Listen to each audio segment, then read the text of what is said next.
So I've got an incoming message from a Patreon supporter.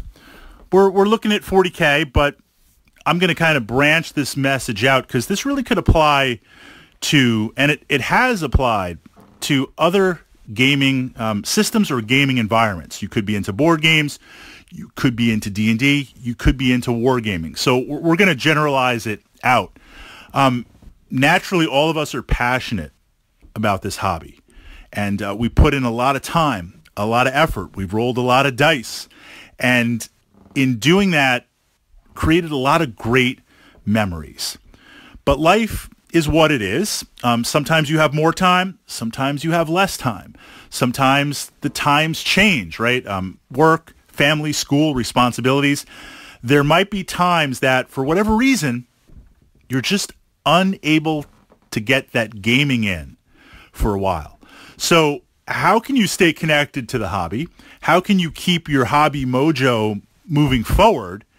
And that passion of wargaming as a hobby, or board gaming or role-playing gaming, keeping it alive, keeping it connected, as opposed to just, well, I can't do this anymore, so I guess I'll just put it in the corner and I won't touch it. I mean, sometimes that happens. You know, life is interesting with what it throws your way, but we'd like to try to avoid that as best as possible.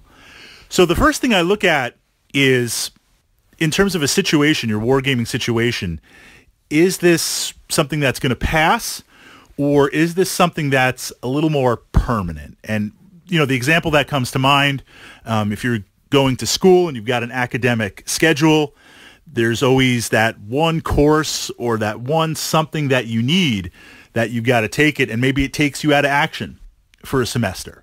And maybe the times that the club meets, it's a gaming store, and it's like, look, the only time you can play 40K is Thursday night. And you're like, I've got class. I've got to do what I have to do, you know, for the next semester or for the next year. In that case, and you know, that could be also related to work. Maybe you've got to travel a little bit more to hit your numbers, to hit your targets on there. When that happens, if it's a temporary thing, yes, you're going to try and get games in if class gets canceled or something works out. But if it's temporary, shift to other aspects of the hobby and really focus on that. So this way, when you are back at full strength, you've got beast mode on and you're really ready to just bust out of there. So an example would be, you build, you paint, you play. Maybe you play a little bit more than you paint.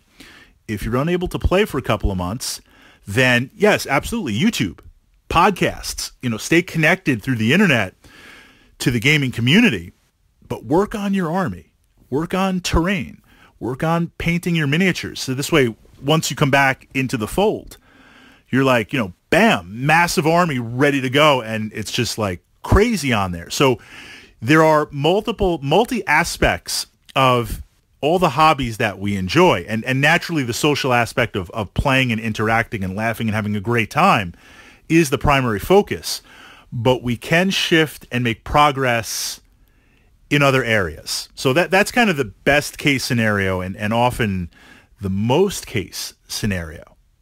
Now, occasionally, and this is much harder, life throws you a curveball, and for whatever reason, you can't get that type of game in. And the specific example would be, you know, maybe you're forced to move for work, or you're forced to move for school or family responsibilities. And I'm going to be a little bit extreme. You're like, hey, I'm out in the middle of nowhere and there's no gaming club. There's no gaming group. Obviously, maybe you could find a new gaming group or connect with a store. Maybe that's not even possible. So where the heck or how the heck do we start from scratch on there? This is going to be a little bit easier because, or I should say a little bit harder. You need to find a venue.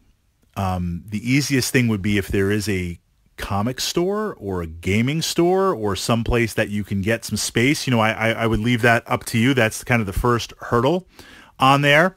Right away, maybe our minds go to this place, or maybe it's just my mind. You think, okay, look, if I'm going to start my own gaming group, then I don't know, has it got to be massive and like 10, 20 people, or what if it's so big? I mean, possibly.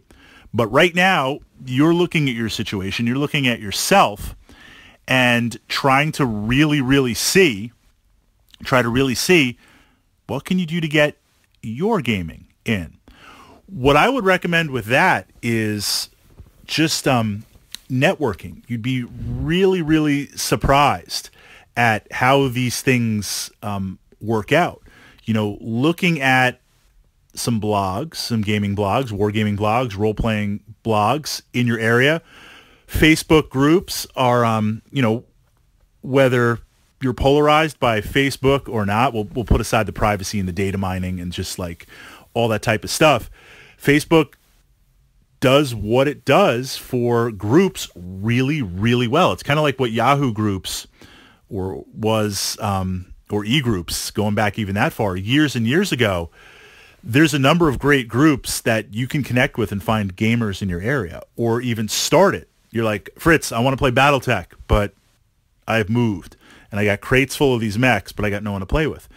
Start a start a Facebook group of BattleTech mech warriors in wherever on there. And I've seen it. I've done it myself on some of the more obscure gaming systems. That's going to start putting you in connection with other interested players. The meetup, the filtering of it, and dealing with it, you know, that's a separate story. But let's get some people and let's connect. Meetups are also a really great thing. I've had the chance over the years to connect with a number of BattleTech players through meetup groups where, you know, the meetup group itself kind of died, but just going to one or two of them and networking and making some friends, that's been massive with the opportunities on there. So what I would say is if you're in a situation where just life has thrown you that curveball and you have no one to play with, your option, unfortunately, is to dig up and find some players on there. Now, certainly, if we're looking or talking about something like Warhammer 40,000, that's going to be much bigger. That's going to be a bigger challenge because the armies are big, the terrain is big, the rules are dense on there. You might be a massive 40K player. All right, maybe you've got a couple of armies and you can meet up some friends. Think of scaling back and starting small. You know, the great example using 40K, jumping into kill teams. I mean, kill team and Necromunda to kind of a secondary aspect of it, those are really, really approachable. They really are on there. The buy-in is not that big. I put a disclaimer on that because like any Games Workshop 40K game, just more and more and more, you know, your collection's going to go bigger and bigger, but that's easier to approach on there. Then, of course, obviously, if it's a system like X-Wing Miniatures, which is vastly popular and everything's pre-painted and everything's ready to go, it's easier to pop in and buy a couple of ships and play. So pushing that out there, a lot's going to depend on where you are. Is this a temporary thing? If it is, then stay in the game, work on your army, work on your tactics, stay connected to the community on there through YouTube and groups and forums. And then once you're back to the day-to-day regular operations, just it's on. Explode out there and you've got everything great. If you're in that situation where you have to start from scratch, it can seem very daunting, but focus on, you know, maybe every other week with one or two players. And it can be really, really informal and grow from there. And at least this way, you're getting that gaming on.